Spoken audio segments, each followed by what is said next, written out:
Ladies and gentlemen, please welcome Pat Gelsinger.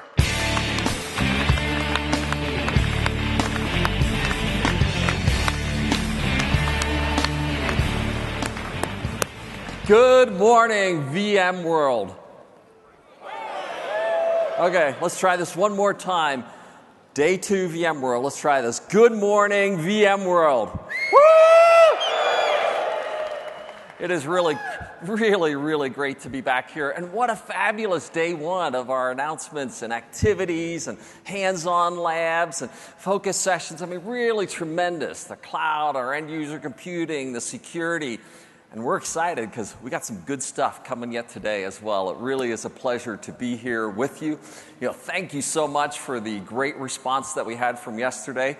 And without further ado, let's dive right into day 2. And as Sanjay set up yesterday, we were going to have some Q&A time. So we got a bunch of feedback on Q&As. We had the prioritization of those last night. And Michael and I are going to start out with a fireside chat, tackling a few of those questions. And then we're also, since we can't get to all of them, we're going to spend time, Michael and I today, doing a video session, answering a bunch more of them. We'll be posting that and pushing those out to everybody as well. So without further ado, please welcome to the stage Michael Dell, founder, CEO of Dell Technologies, and chairman of the board of VMware. Michael Dell.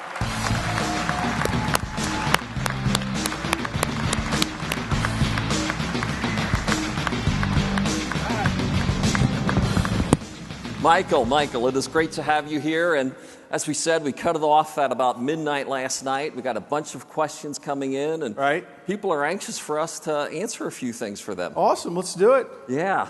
So looking at these, we received a number of questions about VMware support. I guess I should take that one, maybe. Yeah, probably, yeah. Probably so, Good idea. Yeah. I was afraid you'd say that.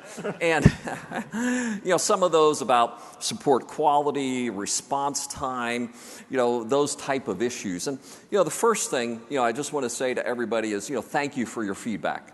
And any time our support or our products do not meet your expectations, we want to know about it. So please give us that feedback. Give us that feedback at myvmware.com. We got a spot for that. Please call us. Give your rep that feedback. We really want to know that that's the case, because anything that doesn't meet your expectation isn't living up to our brand reputation. So please give the feedback. Now, some of the questions sort of centered around length of time and support calls, the quality of people being able to respond to things directly. And I'll say I'm disappointed to hear that some of you have concerns in that area, because our support has generally gotten great NPS scores. We monitor that regularly. We monitor queue times, hold times, length of time to respond. So anytime those deviate, we look at them carefully. And this to me is an area that, it's easy to get focused on profitability and so on, but customer quality of support is what we're focused on there. And Scott Batos, who leads that area for us, he is the most customer-oriented human on the planet. We're going to monitor it. Thank you for that feedback. Based on that question, we're going to have some follow-up sessions that dig into that a little bit more closely, to not just look at the means and the averages, but also to look at the tail and, the standard deviation in that area. Yesterday we did announce some new support capabilities. One of those in particular, the Skyline, pushing out proactive support, that we can be predictive and proactive with customers to avoid ever needing a support call and being able to us call you as opposed to you calling us as well. So, and I encourage you to go look at Skyline. We have a demo booth on the showcase floor, and that and other things. But thank you for that area of feedback. We are committed to be, simply put, your best technology partner.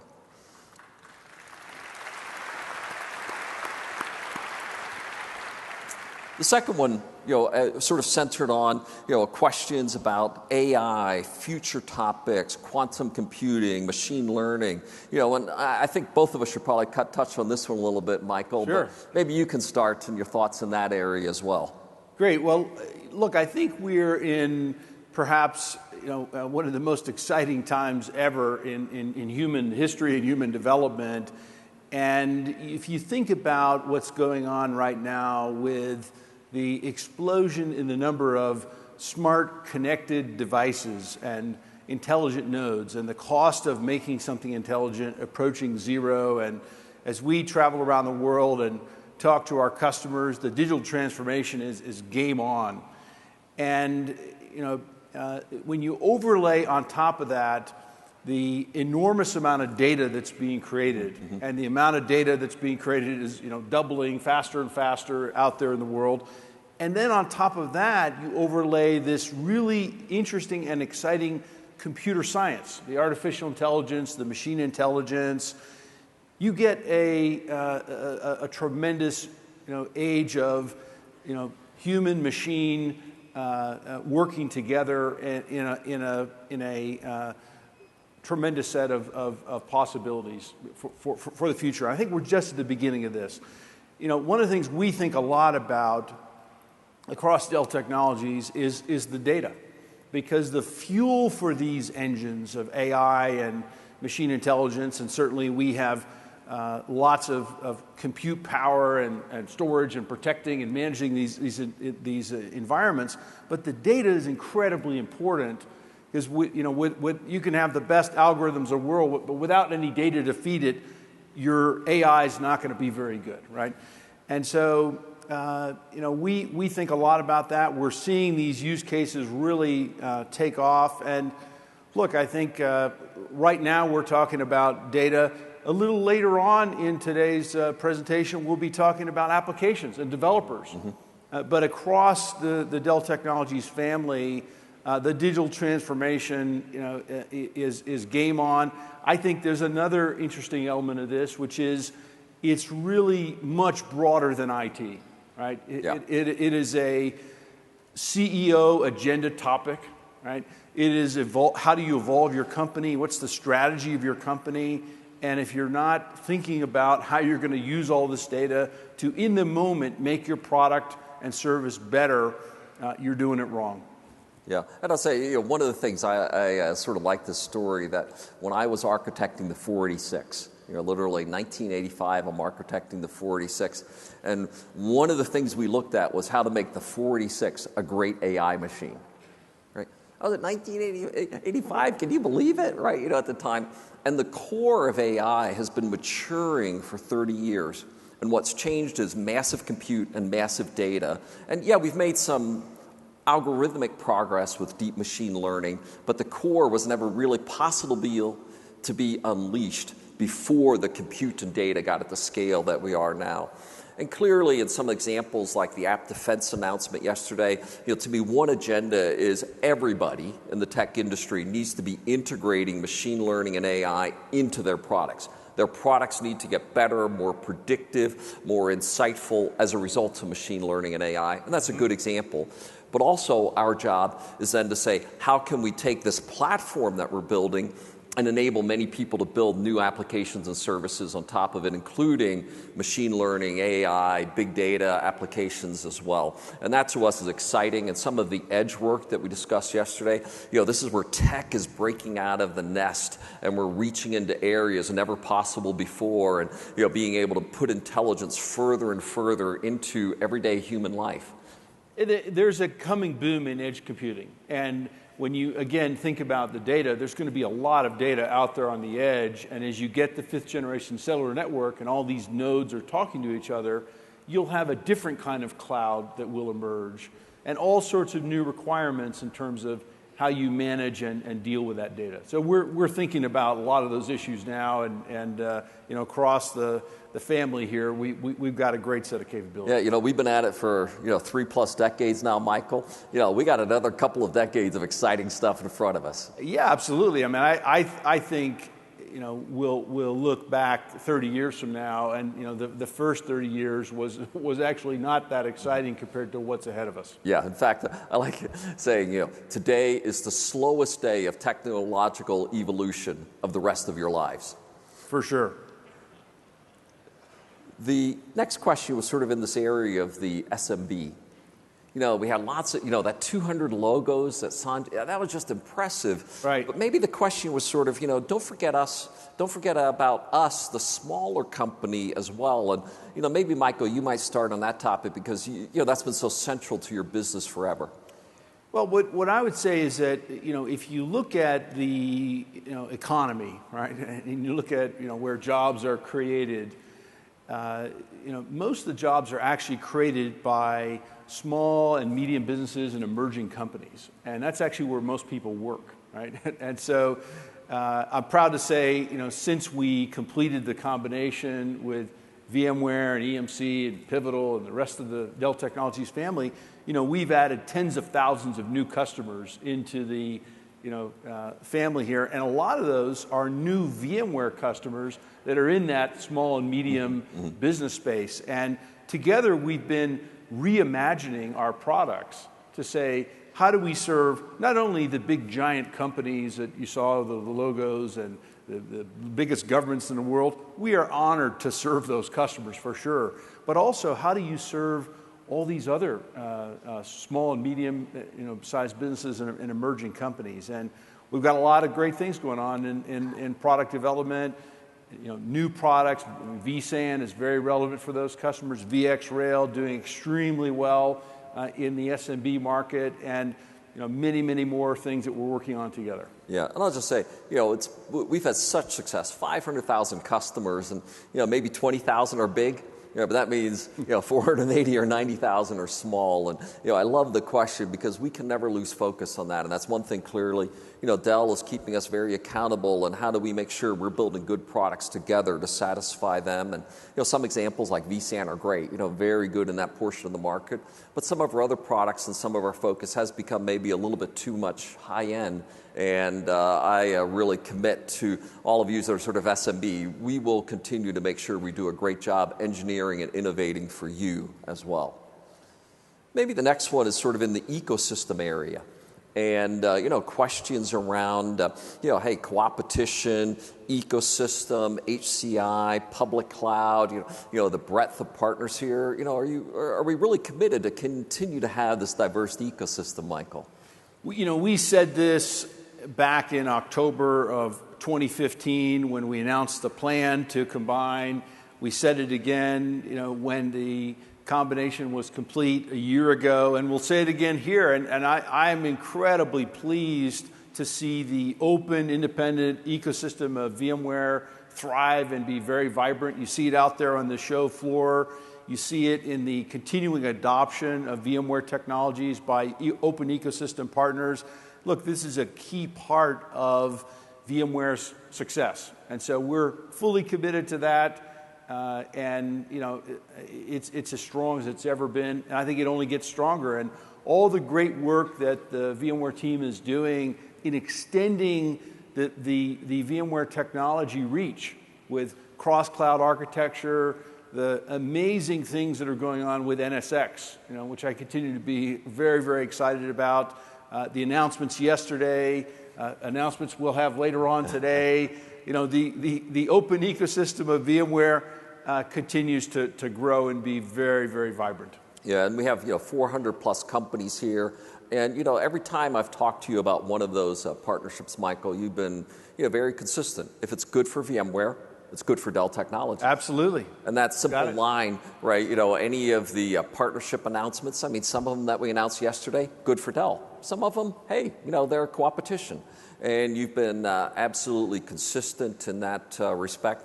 And also, you have some partners, hey, I may not be as excited about some of those relationships as well. And I understand. Yeah. It'll be fine, Pat. Don't worry about it. Everything's going to work out. Okay. Relax. It'll be fine. Don't worry about it. Moving right along. We also therapy. Yeah. Thank you, Dr. Dell.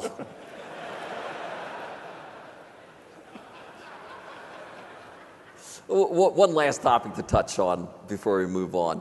Synergy. We talked about some of the partnership, creating value together as well. And, this is just a great topic. Dell, EMC, how you're coming together, but also VMware and how we're innovating together. A few thoughts in that area?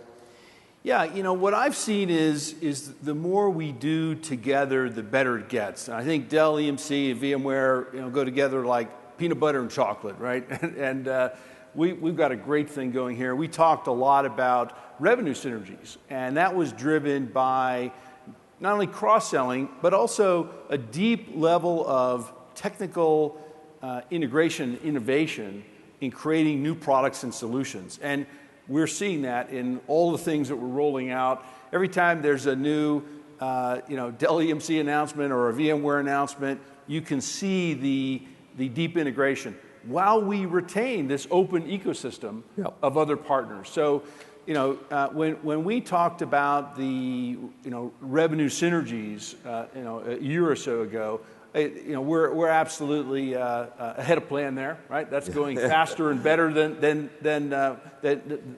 we planned for, maybe than any of us thought. But great news there, and absolutely delighted with how everything has come together here. Yeah, and it's great to see the synergies, and the teams as they start to work together have some success in the marketplace, and products like VxRail, knocking it out of the park. Some of the integrations with the clients. 400% growth. I mean, that's pretty good. Yeah, that's pretty good, right? Even in Texas, that's pretty good. Absolutely. Good, but we're not done there with the synergies, are we, Michael? No, we're not. There's more to happen here, and one of the things that we've been seeing in the innovation space is a lot of innovation in our customers around next generation applications, and particularly containers, and using that as a way of accelerating the pace of change and progress inside their businesses. Well, we sort of hinted yesterday that we might have a little announcement today. Maybe we should get on with it, Michael. All right. Okay, I think we'll do that. About good time. And in fact, it's our pleasure today to have Rob Mee, the CEO of Pivotal, join us here to talk about the next thing that we're doing on together. So we bring him up? Absolutely. Rob Mee, please join us.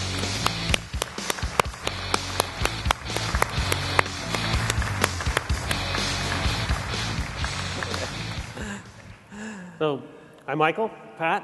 Oh, hey, Rob, it's great to have you here. And, it's amazing what Pivotal has accomplished. It's about 4 years ago, we took a bag of parts out of VMware and a bag of parts out of EMC, and we said, these sort of belong together.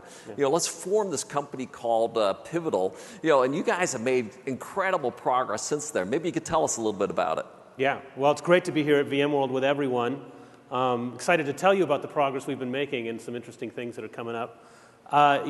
We've had the privilege of working with many of the biggest companies in the world, in the Fortune 500, Ford, GE, Citi, the Home Depot, Allstate, really amazing companies. Yeah, just amazing brands that you have. It's incredible. And in fact, Cloud Foundry is in use at over 50% of the Fortune 500 now. And what I've seen with Pivotal Cloud Foundry is companies are super compelled by this idea of being able to express their competitive differentiation through software. And this is the essence, I think, of what Pivotal has been able to accomplish. And all our customers are, in one way or another, facing a similar challenge, right? They've got their production apps. They want to get more value from those. But there's this urgency of the digital transformation. And how do I very quickly enable my business using all the data that I have, and I gotta get busy, right? Yeah. and that's where they call Rob and Pivotal in. Right, and customers, they need to run thousands of legacy applications. They need to build new cloud native applications to take their business into the future.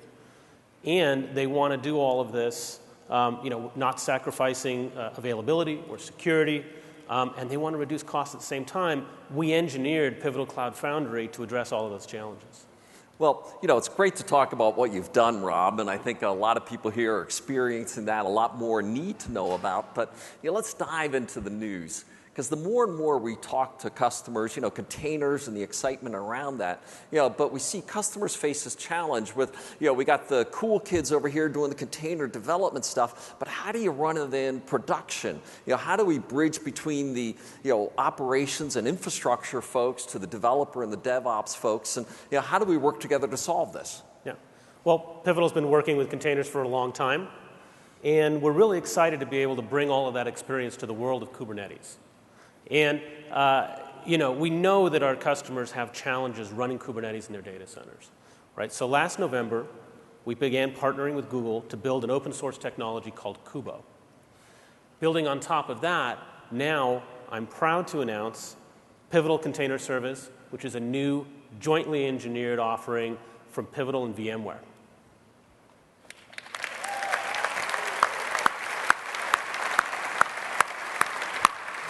So PKS, what is it? Give us the beef. PKS, it's always going to contain the latest stable release of Kubernetes, Okay. keeping constant compatibility with Google Cloud Engine. It's engineered to be incredibly efficient to operate.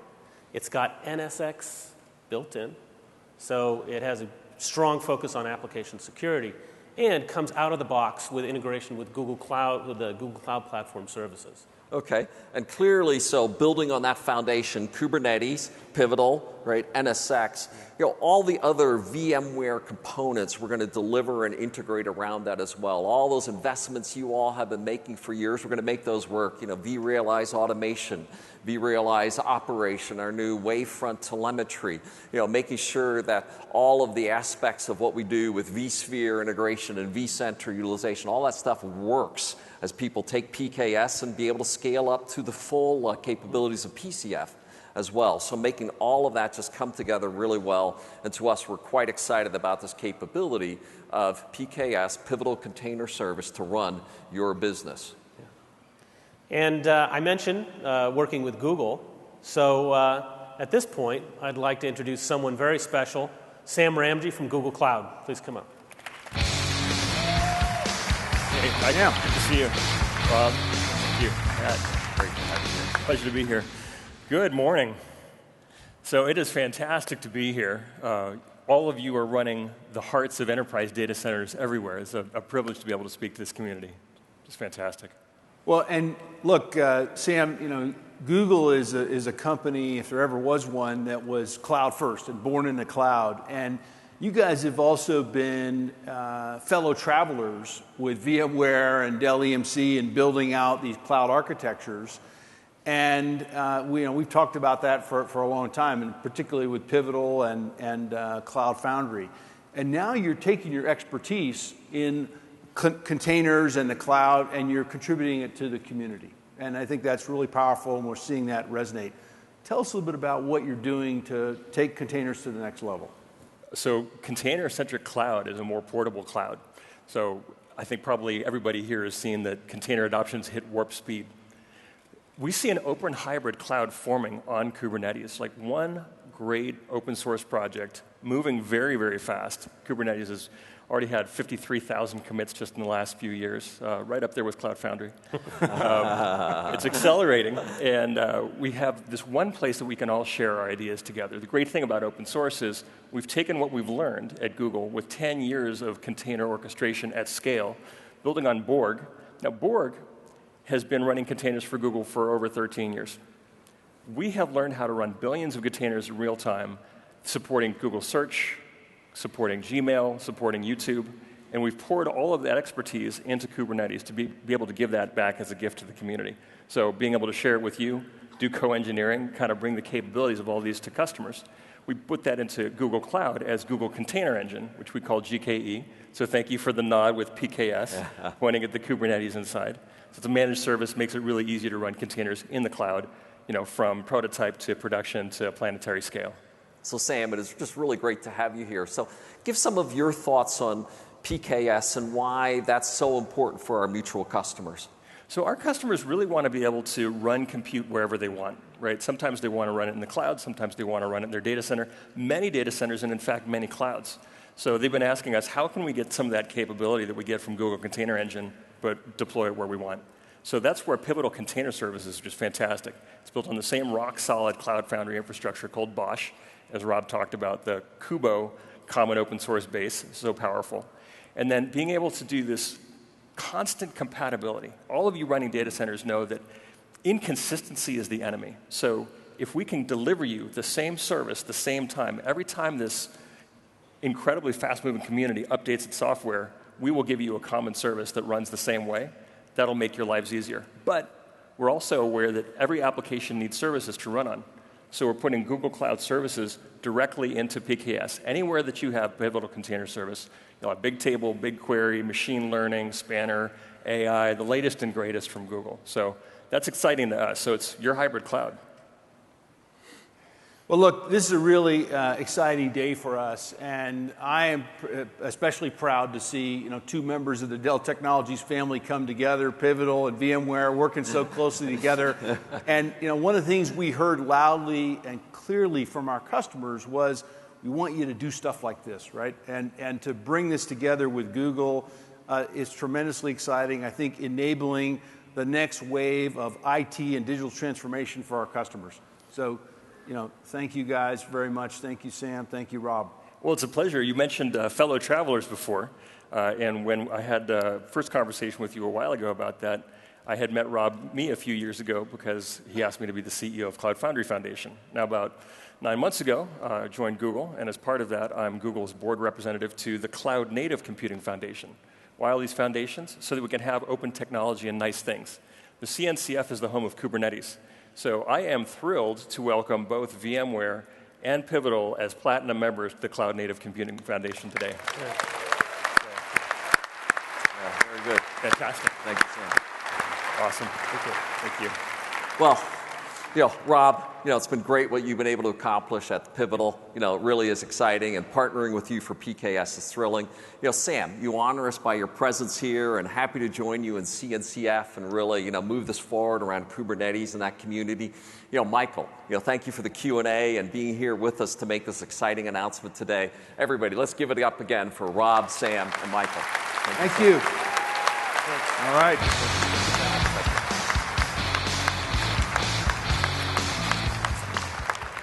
Really is exciting what we're doing together to capture containers and to make them developer ready, all right, and bring it onto infrastructure that we can now operate at scale, living between those two worlds in a powerful, significant, and capable way. Really excited about this announcement.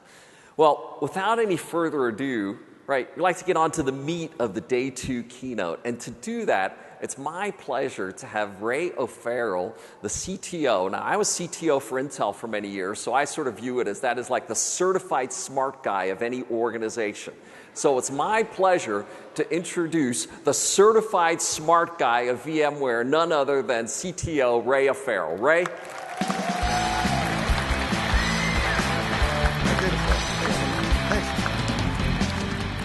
Good morning, everybody. What a great VMworld.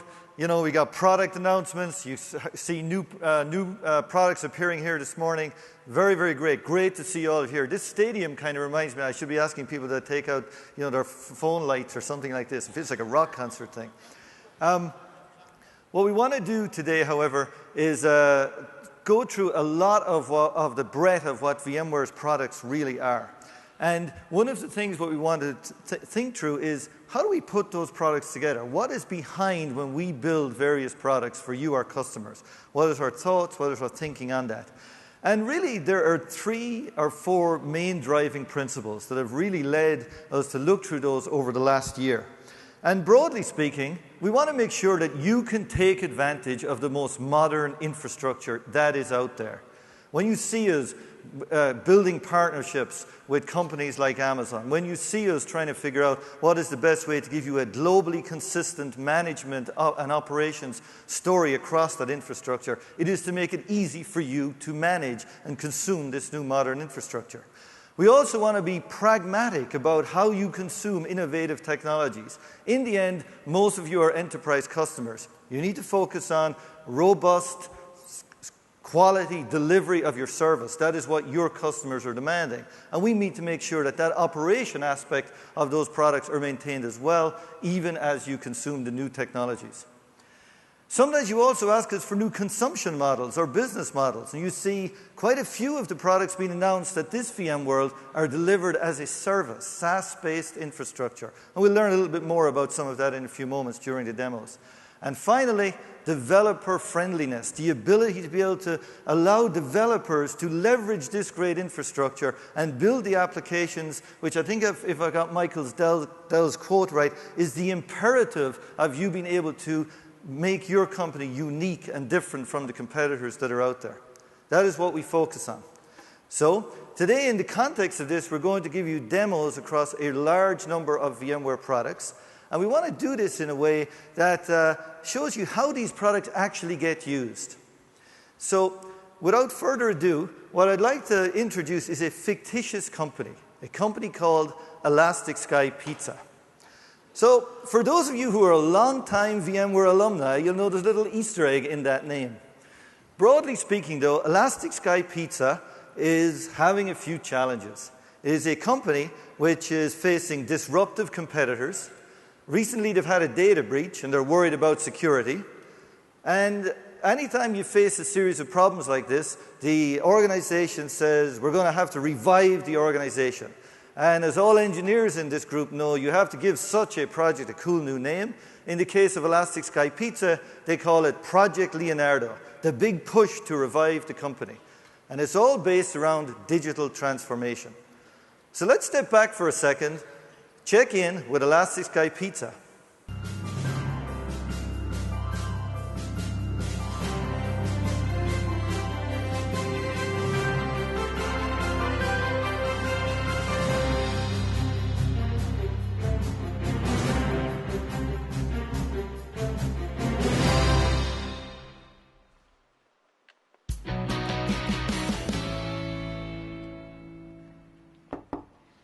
Did you know that a turtle's shell is part of his skeleton? I mean, most people seem to think a turtle can climb out of his shell and walk around on his hind legs like a person. But no, a turtle is stuck inside his shell for the rest of his life, just like most people. Good to know. You wanted to see me? I'll get right to the point. We need to move fast on finding a replacement for Bill. Congratulations, Allison. You're the new VP of IT. Sorry, that's my ringtone. Wow, that's a great honor. I'm gonna have to think about it. Well, it's a lot to consider. I mean, on the one hand, the entire company is floundering, the customers hate us, they hate our app, and we're out of PCI compliance after the data breach. It will be a thankless job and likely will consume most of your waking hours. Hello? And on the other hand? Sorry? Well, you said that was on the one hand, so what's on the other hand? Oh, turtles don't have hands, Allison. They walk around on all 4 feet. Anyway, is that a yes?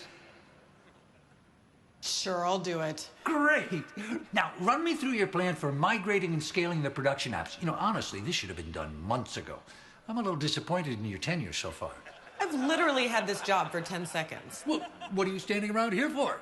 Corporate just bumped up the date for the release of Project Leonardo because you're ahead of schedule. What? No, we're behind schedule. You want to know the difference between being behind and being ahead? Teamwork. Anyway, it's too late to change the date. The announcement's going out right about... Sorry, that's my alert tone. Yep, there's the announcement. So it looks like our friends at Elastic Sky Pizza have a few challenges ahead of them.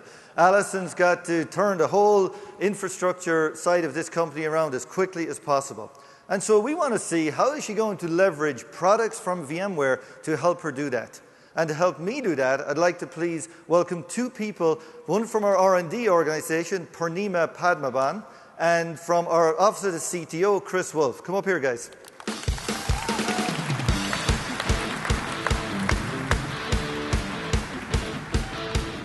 How you doing, guys? Very well. Great. So, you know, the challenge that's ahead of you right now is to basically partner with Elastic Sky and make sure Allison can be successful. So take it away, Purnima. Thank you. Thank you, Ray.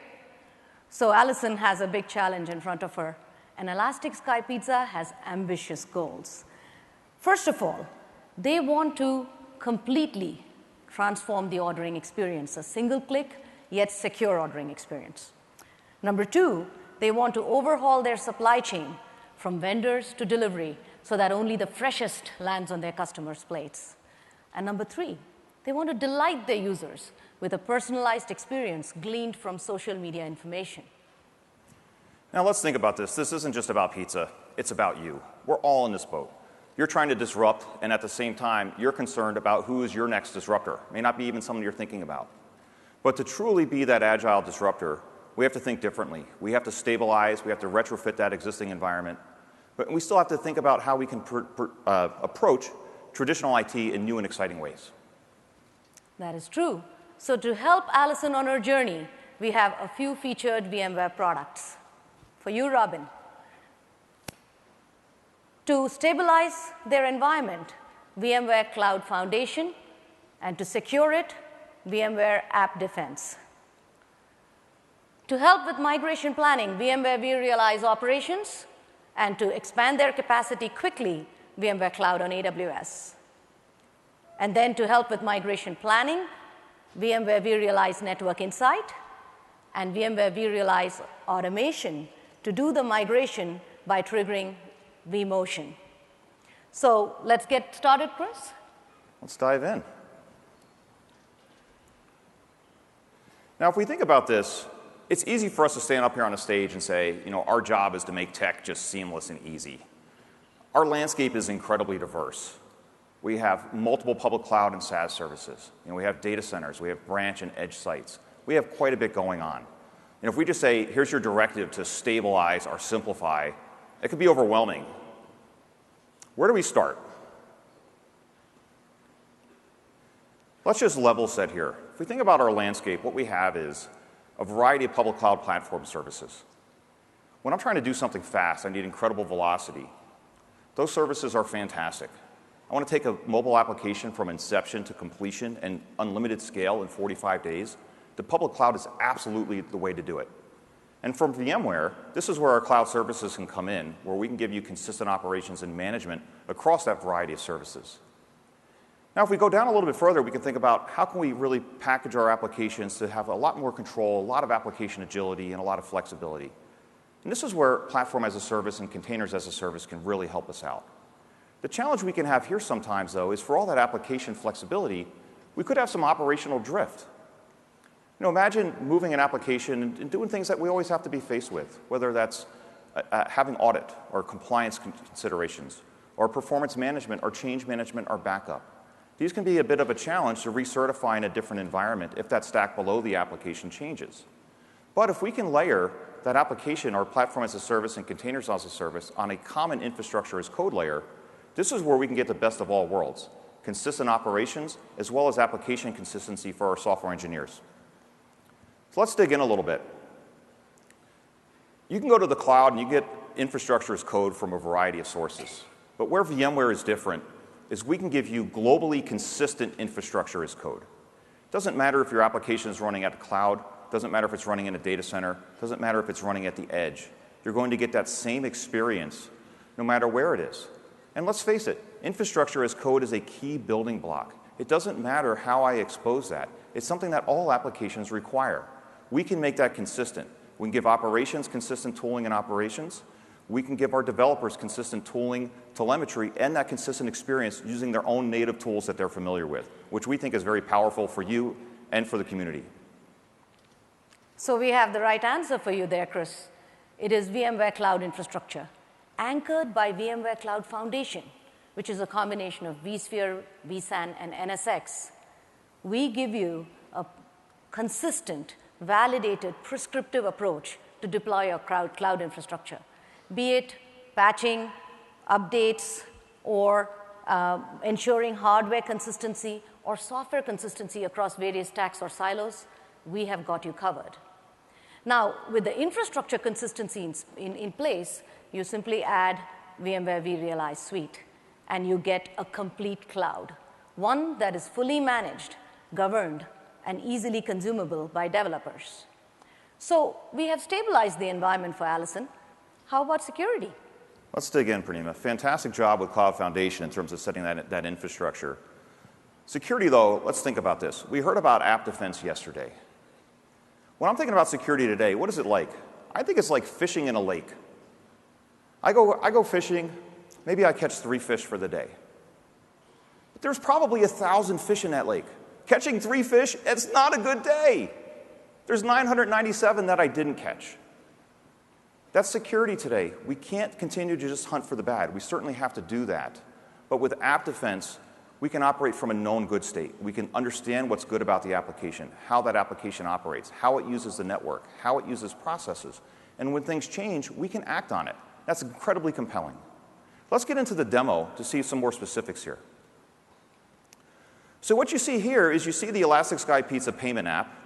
We've been able to discover that app, and we can go ahead and click on it and get some details here. Now, what you notice is initially we've been able to go ahead and pre-verify 85 different behaviors. We can do this from things like Puppet manifests or vRealize automation blueprints, and lots of other ways. We have lots of partner integrations that can help you with the pre-verification. We have one executable here, that Python exe, that's not been verified. And this is how developers and security can collaborate together. So the developer can go in and look at this and say, yeah, okay, that makes sense. It's stored the right way. The ports that it's trying to use over the network is correct. So once I see that all that information is right, I can go ahead and verify that.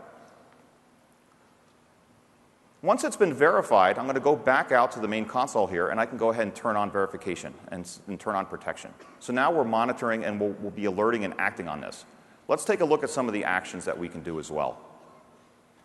So if I'm editing the service, I can now go in and look at the rules. We can do lots of different things here. So I can quarantine on an alert. I can go ahead and kick off automated remediation. I can do things like turn some NSX dials. I can start sniffing the network. I can also alert the application owner using the mobile app. I'm not going to alert Ray. Ray's my boss. That would not be a good idea, right? But I think I know who I can alert. Really, Chris? Really? You send the alert to me? Sure did. Well, looks like App Defense has already detected the problem and blocked the offending process, because App Defense is always enforcing the known good, not just the static good, but it is constantly looking for the validated, updated state based on your DevOps process and developer check-ins. So it immediately detects any anomalies, and even the ones that have not yet been identified or fingerprinted. How's that? It's pretty good. So let's fix the capacity now. Let's fix that capacity. Now, to fix capacity, we're going to start with the tool you all know and love, vRealize Operations. Yes. If we bring up vRealize Operations, what we can start with is, if you look at just the overview pane here, we see that we already have some red and some yellow data centers. If I get into View All, what I see is I already have 2 data centers that are in real trouble here. I'm running out of capacity. So I want to be able to quickly add more VMware capacity to what I already have, and I can do that with VMware Cloud on AWS. Now, what you see here from the interface is we've already deployed an SCDC, and I'm going to get back to that one later. But I want to show you how easy it is to deploy a new software-defined data center in an Amazon cloud. So we already have the account set up. All we're going to have to do here is hit Next. I'm going to go ahead and put in a name for that new SCDC. And for the new one, we would start with a minimum of 4 hosts, and we can go up from there. We'd select a region, and off we go. I'll go ahead and put in my virtual private cloud information and subnet, hit Next. And right now, we are ready to deploy. It's that easy. So now that that's deployed, let's just go ahead and dig in a little bit deeper here. We're going to use the existing one, because this is going to take about 2 hours for that deployment to complete. You see the overall view. We can go into the network view here. And now what you're going to see is I have my connections to the on-prem environment over VPN. And you can also see I have that connection to the Amazon cloud using my Amazon virtual private cloud connection as well. So now that all of this is done, we can go a little bit further here. We can open this up and look at Elastic DRS. Now, this is a really cool feature. This is your set it and forget it feature for capacity. So once I've done that minimum amount of capacity, when I exceed a threshold, I will have a new physical host automatically added to my cluster. If I go back below the minimums, I can just take that host away. So this challenge that we had, Purnima, with capacity, very cool. It's gone, right? So now, let's go ahead and look at this in vCenter. This is the same vCenter instance you're using to manage your SCDCs in your own data center. And now look, we have the VMware Cloud on AWS SCDC provisioned. I can expand this, and now I see all of the different objects that I have in my existing data center. We're using hybrid linked mode to give you that centralized management view across both VMware Cloud on AWS and the VMs that you're running in your existing data center. All we got to do now, we can go ahead and look back at capacity. Check it out. Yep, it looks like we have got this bright green extra capacity that has been provisioned recently. Now, as I mentioned, the ordering and payment app is PCI compliant and has to be on their on-prem data center. But their on-prem data center is full, so we are going to migrate some apps from on-prem to VMware Cloud on AWS. And that is where VMware vRealize Network Insight comes into picture. You all probably know Network Insight is great for giving you physical and virtual views of network flows, to be able to do micro-segmentation planning. But did you know? Network Insight can also help you with migration planning. Right here on the screen, you can see a list of discovered apps, and these have been discovered using tags and flow boundaries. Now, the migration index tells you how easy it is to move the app up to the cloud. A red bubble indicates that this app has got a lot of dependencies within the data center. That means when you pull the app out and put it in the cloud, there could be bandwidth costs and network hairpinning.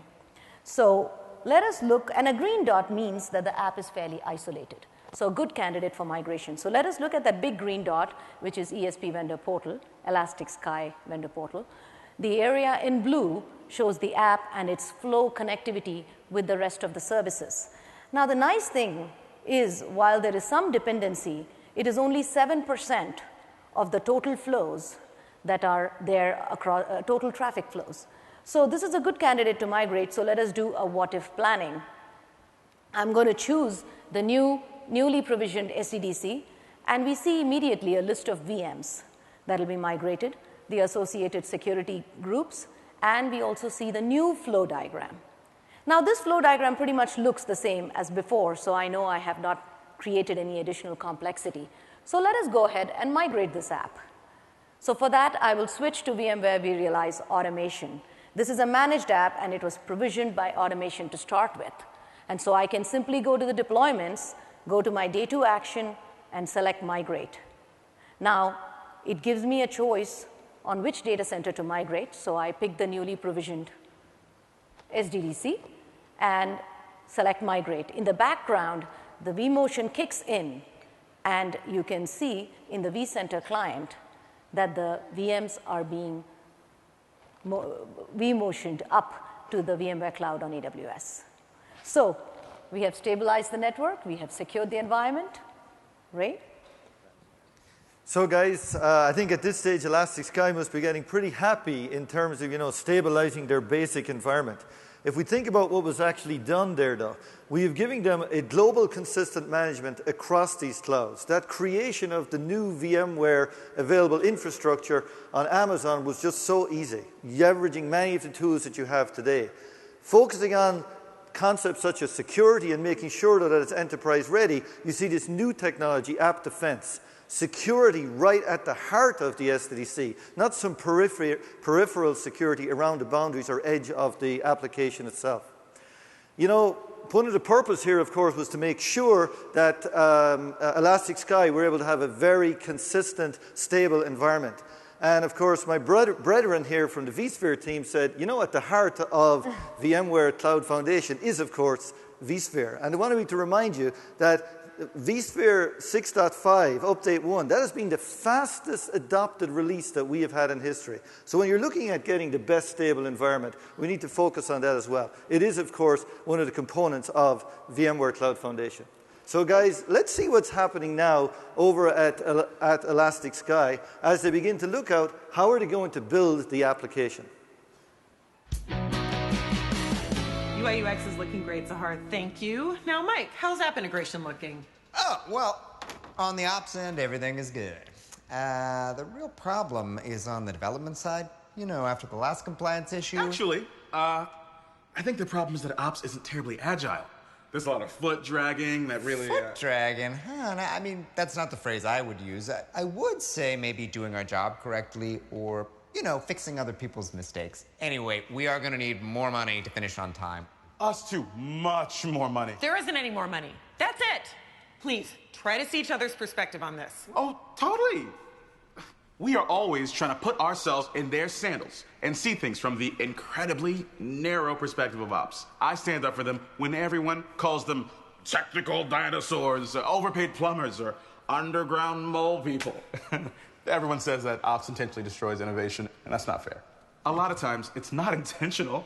They just don't know any better. Seriously, guys, we need cooperation here. Of course. Look, all kidding aside, I got a lot of respect for the dev team. Whenever anybody comes up to me and is like, why are developers constantly breaking everything? I'm like, whoa, lay off the dev team. It is a real struggle for them to grasp a lot of these technical concepts.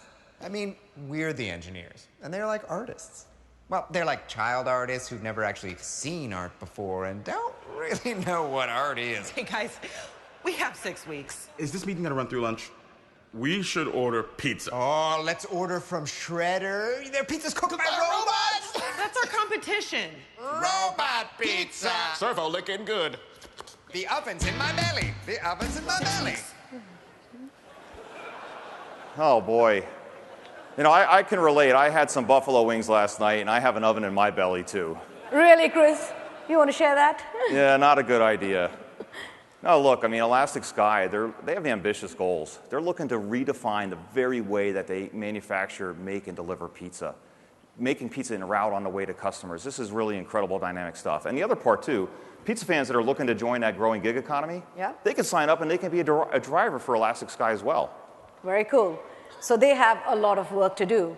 So we already saw that they had anchored their PCI-compliant backend, made it secure, and then they had migrated their vendor portal to VMware Cloud on AWS.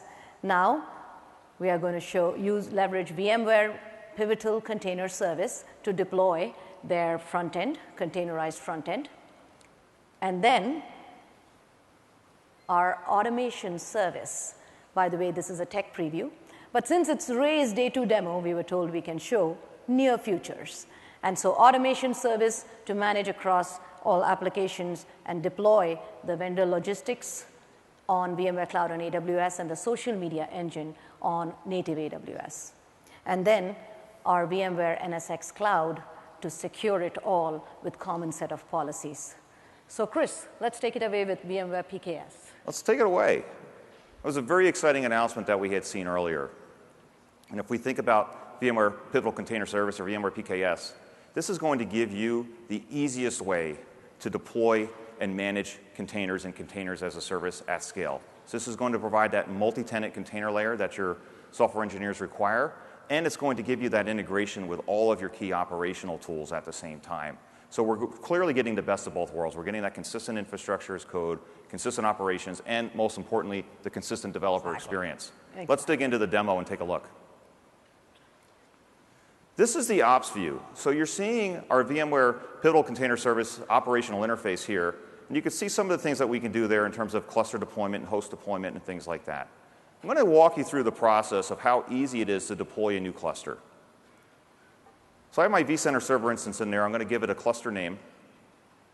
I have some standard configuration settings that I would do here in terms of the number of nodes and VM size and things like that. Selecting the vSphere cluster, I can just go ahead and go down here, and I can just go ahead and hit create. That's it. That's it. The Kubernetes cluster is up and running, and it's ready for developers. The next thing that I have to do, though, so that developers can use their native tools and interfaces, is to go ahead and get the credentials. So what I'm going to do is get these access credentials here for that particular cluster. I'm going to share that with my software engineers. And what I'm going to be able to do next is I'm going to be able to go ahead in from the CLI on the developer end and see what this looks like. So what you see here is I'm using a standard kubectl command to create this application front end from a YAML template. What I have done now is I'm just spinning it up. You're seeing my pods getting created and my applications coming online. I can again use kubectl to get the pods. Here we go.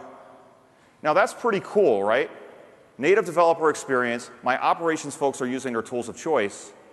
It gets better though. The secret sauce with VMware PKS is actually what we've also done with NSX. So let's take a look at that. If we go ahead, we're going to search on the application. Again, this is our Elastic Sky Pizza app that we've just built. Now what I see is all of the different objects, the network objects that have been automatically created. So what we're doing via policy, we're creating all of our networks, our firewall settings, route settings, load balancers, and so on. And we're able to do that in a way that's also not just encompassing containers, but our overall environment as well. And if we go into the firewall rules, you can see that. This is what's slick. Single interface, single policy, completely unobtrusive to my software engineers. I've been able to deliver consistency for network policy for VMs, containers, and my data center infrastructure. Purnima, I think we should just end the demo now. I mean, how are we going to top that? That was very cool, Chris, but we are going to top it. All right. Very cool. No, you don't have to worry about container networking, container storage, all of that stitched together in a truly multi-tenant enterprise-ready environment. But we have more. Allison now, we know, has to be up and running within 6 weeks.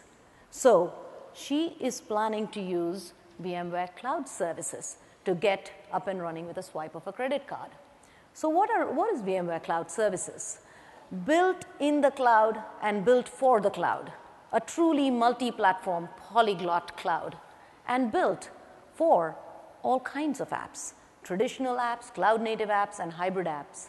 VMware Cloud Services gives you the visibility, automation, operations, governance, and security you need in order to operate in such a multi-platform environment. Now, the good thing is these were all made generally available just yesterday, so all of you can use them. So, Chris, how about we start with our first service, which is our Automation Tech Preview. So if we switch to the demo, you can see that there is the Automation Tech Preview, and clicking into the console, you can immediately see a catalog of applications that the developers within the organizations have created. Now, this is a polyglot catalog. It has got container apps that will be deployed by PKS, VM apps that will be deployed by the automation service, and many others, and hybrid apps. So we will click into one of the blueprints, and right there you can see a visual representation of the blueprint. The nice thing is this blueprint can be truly cloud agnostic, so can the YAML code, which is infrastructure as code. And because it is cloud agnostic, it can be deployed to any cloud, your private cloud, your VMware cloud on AWS, or any of the native public clouds. And so you truly get globally consistent infrastructure as code. Purnima, my heart is smiling right now. I knew that. I knew that. So now, let us go and see how did these developers put together this application so quickly.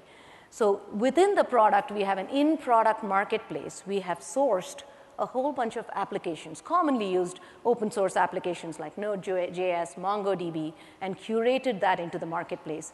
Developers simply have to drag and drop or add to their YAML file, and they have their application stitched together. So let us go back to our blueprint and deploy it. Now, when you go to the deployment tab, you can see various other applications that Elastic Sky Pizza has already deployed. You can see the Elastic Sky Pizza social media engine that was deployed to native AWS using the same product. And now you're also seeing the Elastic Sky logistics engine being deployed to VMware Cloud on AWS. So let us go and secure these environments with our VMware NSX Cloud. Let's do it. All right, let's move into NSX now, and NSX Cloud specifically. So these were announced yesterday, and what we're providing as part of this overall experience is that single developer consumption model, again, from the infrastructure all the way out to the cloud. If we dig into NSX Cloud, think about this if we take a step back. If your network architecture resembles the same 90s-inspired playlists that you're hearing in the Vegas casinos, it's time for a change. We can't perpetuate a legacy networking model in a highly dynamic cloud era. And think about this from a security perspective. You know, our threats are increasingly dynamic. Additional layers of static-based legacy networking technology is not how you can defeat these new models of threats. So with that, if we think about NSX Cloud, what's important here is this was entirely customer-driven. When we had asked our customers, what is the top challenge you wanted us to solve in terms of your cloud operations, networking and security was at the very top. So this gives you a very new fundamental way to consolidate and have consistent network security policy and management across multiple public cloud services. Let's dig in and look at an example. So what you see here is your EC2 management console. I have lots of instances that have already been deployed. What I don't really know is anything about the policy settings or the network settings for these instances. So we're going to now go and open up NSX Cloud. So from our cloud interface, I'm opening up NSX Cloud here. I get that high-level view of inventory, but the real exciting stuff is in the NSX Manager, so we're going to open that up. Now what I can do here is I can go into Tools and I can do a trace flow. This is going to give me some information between a couple of the different instances that are running on my AWS environment. And again, these are native Amazon Web Services instances. This is not VMware Cloud on Amazon Web Services. This is native. What you're seeing here is that topology, and you're also seeing my different network microsegments that have already been deployed as well. So I'm clicking on some of the different network components, and I can see that those are going to be highlighted. So you see your network settings, my consistency, my firewalls, my route policies, etc. All of that can be managed and deployed via policy for my software engineers. Operations can get this consistent view and consistent management of networking across multiple public cloud instances today. Really exciting stuff. True. So with that, Ray? Okay, thank you guys. We're really getting there with Elastic Sky Pizza at this stage. So we've stabilized the Elastic Sky Pizza infrastructure. We've now made sure that their developers are able to really focus on delivering the applications. So you've got this developer freedom, but with that operational consistency. That's very much at the heart of what we're seeing with the way VMware wants to make sure that we empower developers in your organization. However, you got to make sure that when that app hits customers, sometimes the real world can be a little bit challenging. So let's find out what happens when Elastic Sky goes live with their application.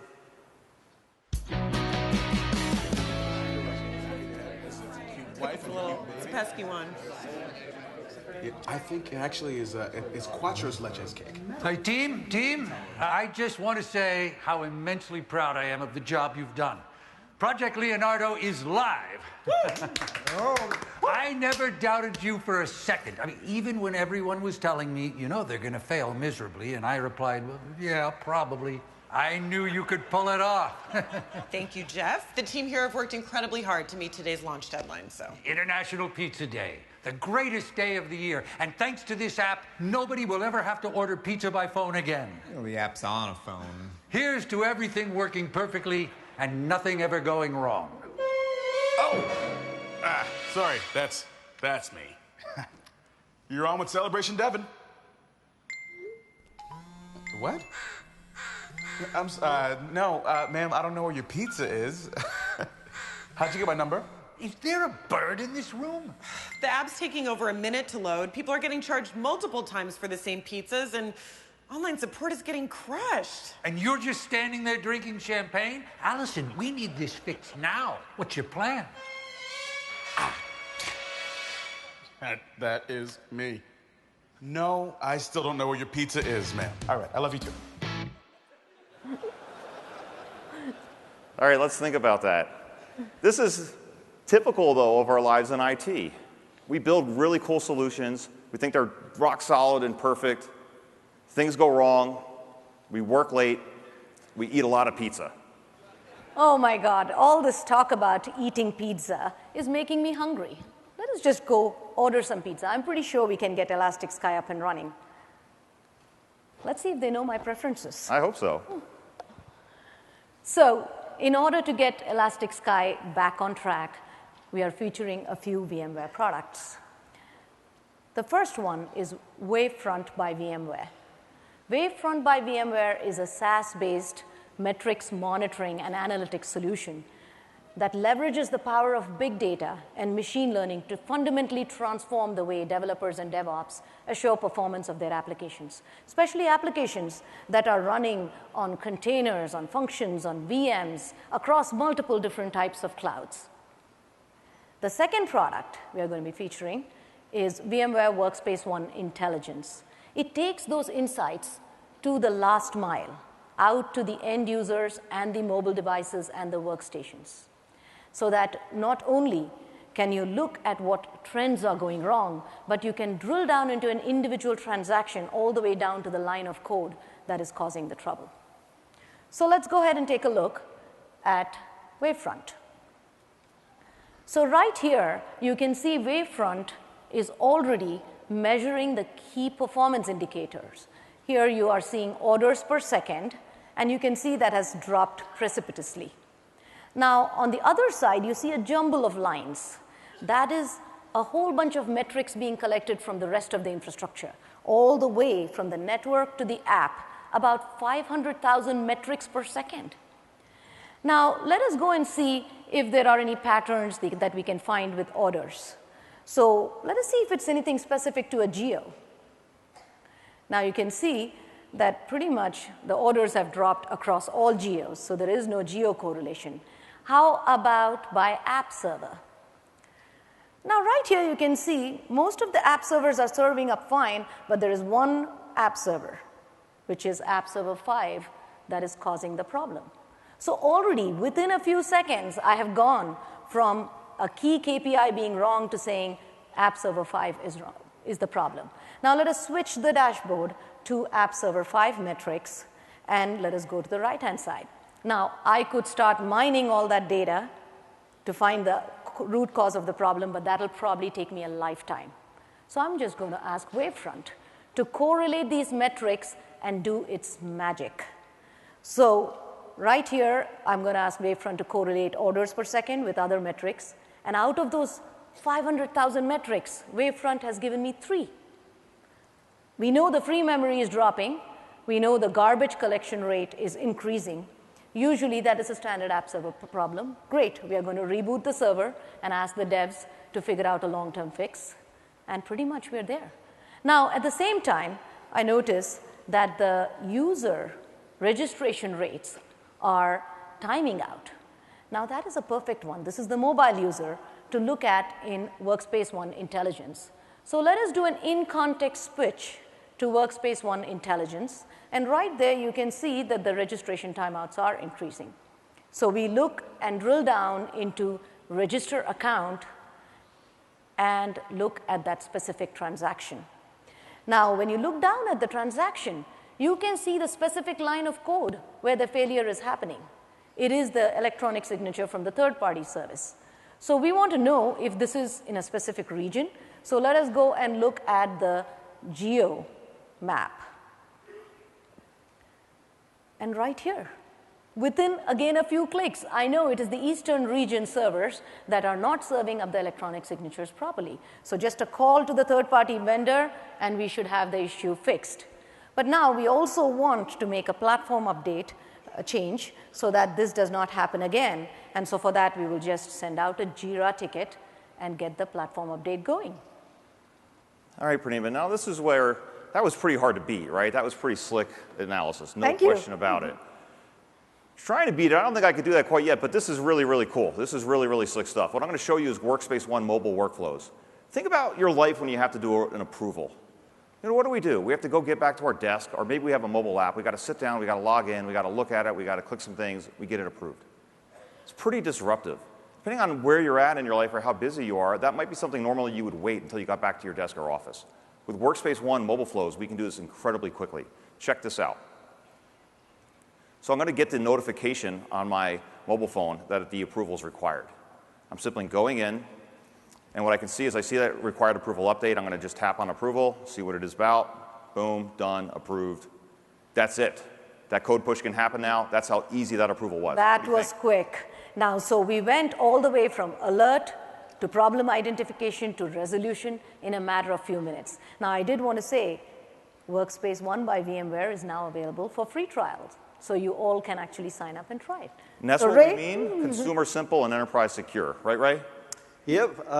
At this stage, I think, I should be billing Elastic Sky because you guys are like their best consultants they could ever have, helping them get up and running here, right? One of the key things, though, that I want to point out, which when we looked at those metrics, right, it was around root causing based on those metrics. But it wasn't just focusing on application metrics such as CPU usage or bandwidth. It linked the application metrics to where those problems were. We spoke of things like the order entries or the geolocation where things were actually occurring. And that's a new power that we're beginning to see in these tools. The ability to look at metrics not just from the physical infrastructure, but how it affects the user experience leveraging that infrastructure. Of course, Elastic Sky is in pretty good shape now. The app seems to be running in, people are able to order pizzas. Surely they should be doing extremely well. Let's jump out now 18 months and see what the future holds for Elastic Sky.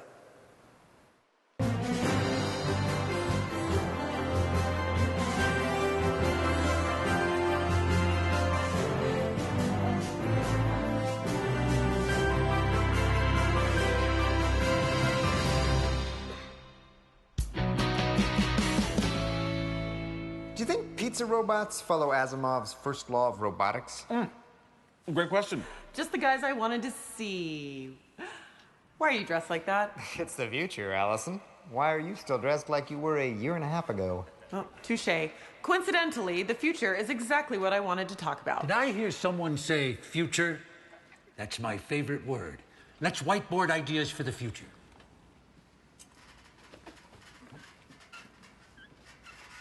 Does that guy just follow you around with a whiteboard all the time? Oh, it's a very effective management technique, Allison. You should try it. I'm good. Okay, let's talk about the future. Now, we have the infrastructure, we have scalable capacity. What's next? Devin? I've been running a container service on Kubo. We could expand that out to bring microservices and microsegmentation together. That's 18 months ago. Start thinking future. Stop using your human brain and use your turtle brain. Integrated ops models for IaaS, containers, and serverless? Great, do it. But think even bigger, disruptively bigger. We use robots to deliver pizzas to your house. I mean, that's crazy, right? What's next? Okay, I've been thinking about this. What if we didn't have to wait for the customer to order a pizza? What if we could deliver the pizza at the very moment they start to feel hungry? Well, how would that work? Would it be some sort of psychic thing, or would we implant technology inside of every single living human being? Both. I think we'd start by grafting neural hardware into the hypothalamus of every customer. Okay, I heard something about leveraging AI components. Yes, let's talk about AI. The future. All right, let's talk about the future. We're going to show you some VMware future and some VMware present to really get you to see what Elastic Sky Pizza is up to. Now, if we think about what Elastic Sky Pizza has done so far, right, they're building this incredible network of trucks that can deliver pizza and make pizza en route to a customer. Now, if you think about this, there's a lot going on here. There's some IoT concerns, right? There's sensors that I have to worry about. There's a lot that's required to make all of this happen. I'm going to have some sensors on the trucks so I can understand the ingredient levels. I'm going to need to know where the trucks physically are. Maybe they need to be repositioned based on consumer demand. And this is where artificial intelligence can come into their overall architecture. So these are some pretty exciting things, and there's a lot that we can do here to make this happen. What's exciting about Pulse IoT Center, this isn't the future. This is now. We can do this today. Yep. And Chris, I think, as you mentioned, we are featuring a few products. Some of them are today. VMware Pulse IoT Center to help Elastic Sky manage their entire sensor and IoT infrastructure, and functions as a service so that they can execute those actions on those trucks at the endpoint to make sure that the right pizza is delivered to the right person at the right time. So, Chris, incredible. Let's start with the IoT process. You know, their mobile application even, forgot to mention this. Yes. Their mobile application can even tell you what pizza you can get the fastest. So if a certain truck has the ingredients that you want that's closest, not bad, right? Very nice. All right, let's think about Pulse now. So Pulse IoT Center is going to be able to manage everything from your gateways to your things. There's really two parts when we think about IoT. There's the management of the devices and the things, and then there's also the business intelligence that we want to mine from those things. So with Pulse IoT, we're really going to focus on managing those individual things. So this goes from the connected devices, this goes from the gateway management, as well as understanding the health of the overall sensors. And we can do some automation and actions around that as well. Pretty exciting. What's also being driven by this is our open source project, Leota. Leota is a small piece of Python code that we can deploy to any gateway today. Really exciting stuff. If you haven't seen that, definitely check it out on our GitHub page. Let's look at the demo to see what this is all about. So what you see here is the Pulse IoT dashboard. You see the total number of objects that we're managing so far. What we can do with this is we can actually go and we can filter so we can look at the different objects that are right here in Las Vegas right now. So if we scroll down a little bit here, we can actually see a particular edge system. So we're going to looking at the equipment that's existing on a single truck right now. And what I can do with this particular truck is I can go down and look at some of the performance metrics. So I see the I/O and CPU utilization, and to me, that looks like the truck's doing pretty good. At least the gateway's okay. But if we go a little bit further, we can go and look at the sensors. So what you see here is all of the different sensors that are on the truck. And if we expand one out, yes, the demo team decided they wanted me to talk about the salami sensor, so there it is. But let's be serious here. This is a serious thing. We have manufacturing organizations already today that are using weight sensors in automated fashion. So when I have a sensor for each ingredient on the truck, I'm going to understand when I'm low on inventory and when a truck needs to be resupplied. So that's really, really important here. So again, what we're doing with Pulse here is we're managing the overall health of the system, and we're able to observe and act on the different parts of the sensors themselves. And then we can use some other intelligence to actually do some action there too. And just to be clear here, this is technology we have. This is based on VROps. This is also based on AirWatch, and you can add NSX as an add-on component as well. And it is available today. Yes? Not bad, right? Not bad. So Purnima, we've talked about the overall management of IoT, but again, we want to see how those sensors are actually doing things. How am I getting alerts based on different ingredient levels, right? This is where functions as a service or serverless computing can come into play.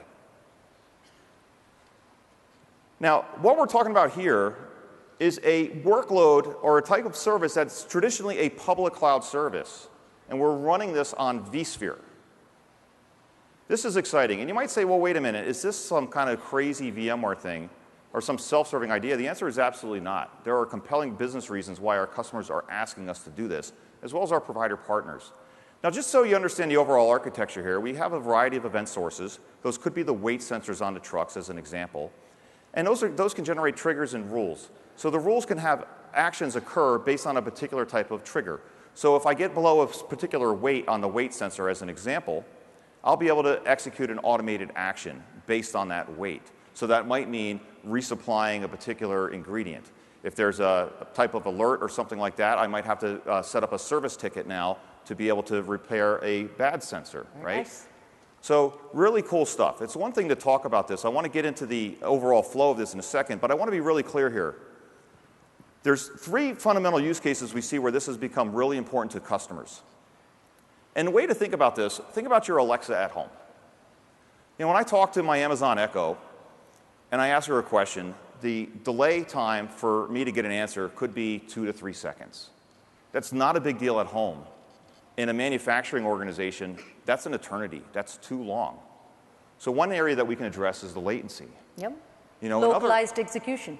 Exactly. Yes. Now, other areas that we can address, too, is data locale. If I have so much data that I just can't move it to the cloud for analytics, I can move the functions to the data itself. I can have that execute closer so I get better performance, better resiliency. And the final one is privacy. We have organizations that have told us they want to have full control of how their functions execute. They want to have an audit trail. They want to have full visibility. Also really important, right? That's right. Let's go ahead and get into the demo so you can see what this is all about. So what you see here now is our pizza trucks. Here they are in Vegas. And what I have here is, if I dig in a little bit, I can go a little bit further and see all the ingredient levels on a particular truck. And we built this using our open source Clarity interface as well. So what you see here now is the result of functions that are executing that can provide the real-time inventory levels of my trucks, and I can also go ahead and query that information too. We're doing this through a variety of both get and put functions. We went ahead and built a UI just to make this easier to see in demo. But I can go ahead and look at one of the particular functions here. So my put functions might have been populating my database. When I want to get that information from the database, I would run a get function here. So I can go ahead and run and execute it. Now, there's a couple important points here. I want to be clear. You know, the first thing is these functions are executing just for the lifetime of the task that they perform. So on vSphere, we can run these on ephemeral containers on top of the VMware infrastructure. So they're going to run for the duration of the execution, and then they simply go away. That's the first point. The second thing to keep in mind here is what we had just done. We took what is a traditional public cloud service, something that you expect to see in the public cloud, and we're bringing it out to you, to the edge, to your data centers. Use your imaginations here. If we just did this with serverless or functions as a service, imagine what we can do with something else. Chris, you're painting a wonderful picture of the future. So with functions as a service, we are saying this is no longer just a cloud-delivered capability. You can actually bring it down to the edge. Whoa, what was that? Looks like Elastic Sky. Purnima, here's your Leo de Veggie. Leo de Veggie. My so they knew favorite. my preferences. Fabulous. I'm done, Purnima. Let's go We're eat. done. Let's go eat. Guys, thank you very, very much. Excellent series of demos there. You know, when you look back through that and you see how the broad spectrum of products that VMware has and how they can be used in action as a company goes through a digital transformation, Even though we had you play along with us a little bit on our fictitious Elastic Sky company, I hope you can see the power of what those products can do for your organization. You know, you probably don't face the same challenges that Elastic Sky does, but you do exist in a world with constant change, constant transformation occurring around you, and so you need to be able to know that you can work with a company like VMware to help you become successful under those conditions. And what we're really asking you here to think about is to partner with VMware. We can give you this globally consistent management and operations story across private and public cloud. To trust in VMware, we can do things around security right at the very heart of the SDC so that you can truly deliver enterprise-type security and applications. Leverage VMware when it comes to new forms of consumption or business models, the many products that we have out there today which are now becoming available as SaaS products.